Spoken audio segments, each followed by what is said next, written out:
Hello friends. इस video के अंदर हम चर्चा कर रहे हैं आलोक इंडस्ट्रीज़ लिमिटेड के बारे में। आलोक इंडस्ट्रीज़ लिमिटेड के क्वार्टरली रिजल्ट्स आज पेश किए गए। कैसे रहे आलोक इंडस्ट्रीज़ के क्वार्टरली रिजल्ट्स, ये चर्चा हम करेंगे।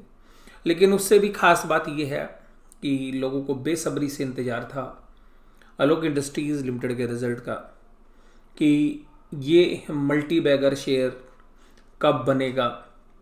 बहुत सारे ऐसे इन्वेस्टर्स हैं जिन्होंने एनसीएलटी की रेजोल्यूशन के बाद जो है इस शेयर्स के अंदर पैसे लगाए और इस शेयर्स ने काफ़ी अच्छी रिटर्न्स भी जो है दी।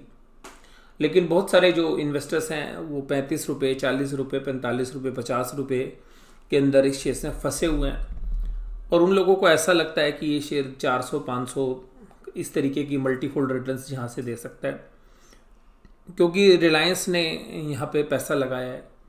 लेकिन आपको ये बात ध्यान रखनी चाहिए कि रिलायंस ने जो पैसे लगाए हैं वो 1 रुपये की फेस वैल्यू के ऊपर केवल 3 रुपये दिए हैं, तो वो पैसा भी अभी जो है प्रेफरेंशियल अलॉटमेंट का यूज़ नहीं किया गया है। तो उसके बारे में भी जो है हम चर्चा करेंगे कि देखिएगा प्रेफरेंशियल अलॉटमेंट की भी जो डिटेल है कि जो शेयर्स इशू किए गए हैं प्रेफरेंशियल अलॉटमेंट में वो बहुत बड़ी इक्विटी है। अगर आप उसको देखेंगे तो 83 करोड़ शेयर्स के आसपास के जो शेयर्स हैं जो कि 1 रुपये की फेस वैल्यू वाले हैं, जिनको 2 रुपये प्रीमियम पे इशू किया गया है, जिसके अंदर 2 पार्टीज़ हैं, एक तो जेएम फाइनेंशियल है और दूसरा रिलायंस इंडस्ट्रीज़ है। अब ये पैसा हालांकि कंपनी ने जो है यूज़ नहीं किया, तो ये कंपनी ने अपनी डिटेल भी जो है दी है। The funds have been raised for the purpose of inter alia capital expenditure implementation of the resolution plan dated 12th April 2018 is approved by the Honorable NCLT. Ahmedabad bench wide its order dated on 8th March 2019 read with order dated 26 July 2019. Order number हालांकि नहीं दिया हुआ है, तो ये जो amount है ये जो है कंपनी ने रेज किया हुआ है। तो अब ये ध्यान रखिएगा, इससे एक इक्विटी डाइल्यूशन होती है। इक्विटी डाइल्यूशन का मतलब है कि आज 23 रुपये वाले जो शेयर्स हैं उसके अंदर ये जो कैपिटल है केवल 1 रुपये वाली जो कैपिटल है वो 3 रुपये में दी गई है। तो यानी कि 23 रुपये के अंदर अगर 3 रुपये वाले शेयर्स दिए जाते हैं तो वो डाइल्यूशन होती है। अब रिजल्ट कैसे रहे, क्योंकि बहुत सारे जो रिटेल इन्वेस्टर्स हैं वो शेयर्स में फंसे भी हुए हैं। बहुत सारे लोगों को अभी भी उम्मीद है, बहुत सारे जो मीडिया हाउसेज हैं वो इसको जो है कवर भी करते हैं, कुछ इसको अलर्ट भी जारी करते हैं। लेकिन फिर भी देखिएगा जो है सोशल मीडिया और स्पेशली यूट्यूब के ऊपर इस शेयर्स को जो है मल्टी बैगर्स बताया गया है। बहुत लोग बोलते हैं कि ये मल्टी बैगर होगा, मल्टीफोल्ड रिटर्न्स देगा, और बहुत सारे जो रिटेल इन्वेस्टर्स हैं ऊपर के प्राइस में इसमें फंसे हुए हैं।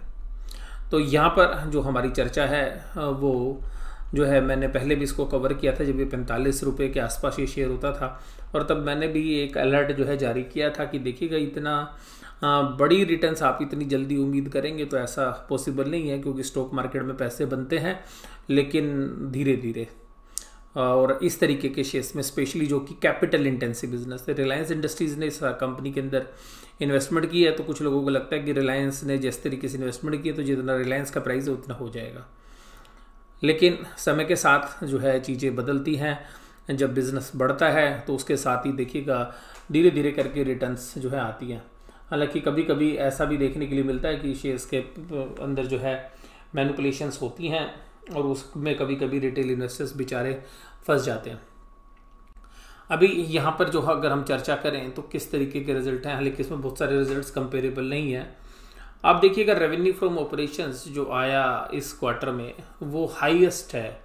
हाईएस्ट का मतलब है कि देखिएगा 1174 करोड़ का जो रेवेन्यू है, क्योंकि देखिएगा जो कपड़े का धंधा है उसमें रेवेन्यूज तो काफ़ी जो है आप रियलाइज कर सकते हैं। जैसा ट्राइडेंट के भी रिजल्ट्स अभी मैं एनालिसिस कर रहा था, तो ट्राइडेंट में भी इसी तरीके से रेवेन्यूज बहुत है, लेकिन उनके पास प्रॉफिट मार्जिन्स भी थे।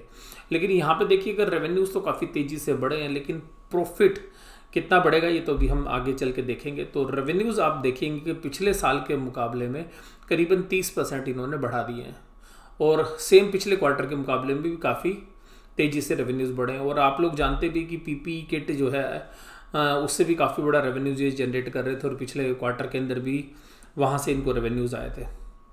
अब कॉस्ट ऑफ मटेरियल, लेकिन इस क्वार्टर के अंदर जो मटेरियल की कॉस्ट है वो बढ़ती हुई नज़र आ रही है।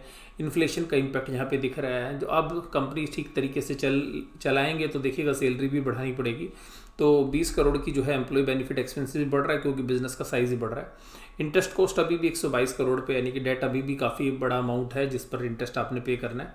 डेप्रिसिएशन मोर और लेस पहले जैसा ही है। इसके अलावा पावर और फ्यूल के एक्सपेंसेस जो है, फ्यूल की कॉस्ट, एनर्जी कॉस्ट बढ़ने की वजह से आपको बढ़ती हुई नजर आई है। अदर एक्सपेंसेस जो हैं वो 40 करोड़ बढ़े हैं, तो करीबन यहाँ पे आप देखिएगा करीबन 35% का इजाफा देखने के लिए मिला है। कुल मिला के जो खर्चे हैं वो पिछले क्वार्टर के मुकाबले में 50 करोड़ रुपए कम है, लेकिन आप ये देखिएगा खर्चे तो कम हैं लेकिन सेल ज़्यादा है। तो इसका मतलब है कि आपके जो ऑपरेटिंग प्रॉफिट्स हैं वो तो नहीं है लेकिन लॉस है, तो आपके ऑपरेटिंग लॉसेस कम हुए हैं। तो ये काफ़ी पॉजिटिव साइन है कि जब आगे और वॉल्यूम बढ़ेंगे तो आप उसको प्रॉफिट में कन्वर्ट कर पाएंगे, यानी कि जो लॉस है ये ऑपरेटिंग प्रॉफिट्स में आ सकते हैं।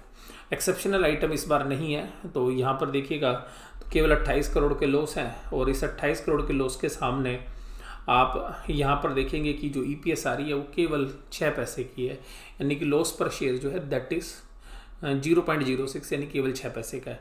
तो अब ये उम्मीद करिएगा, क्योंकि देखिएगा कैपिटल साइज़ बहुत बड़ा है, तो कैपिटल साइज़ बहुत बड़ा होने की वजह से जो इक्विटी का साइज़ बड़ा होता है, तो ऐसे केसेस के अंदर जो EPS है या LPS है वो सभी जो है कम आते हैं।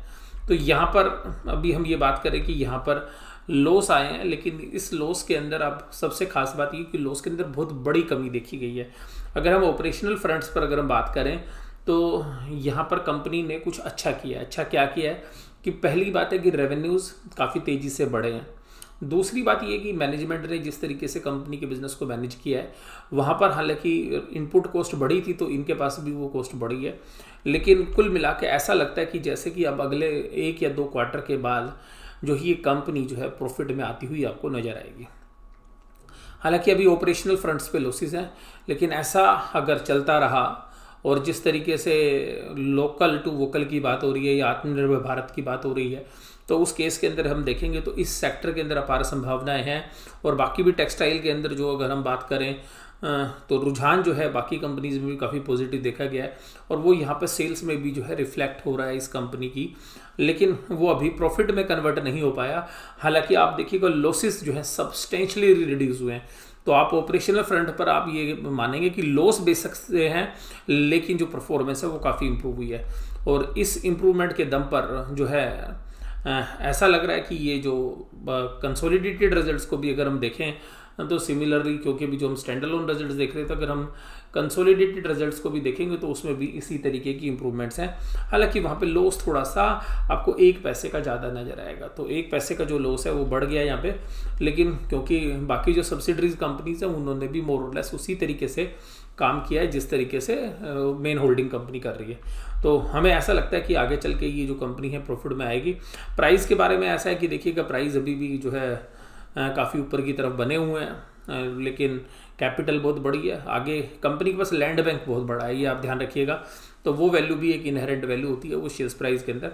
लेकिन अभी हमें लग रहा है कि अगले क्वार्टर में जो है इसमें शायद प्रॉफिट आता हुआ आपको नजर आएगा, और तब देखते हैं कि शेयर्स की री रेटिंग होती है या नहीं होती है।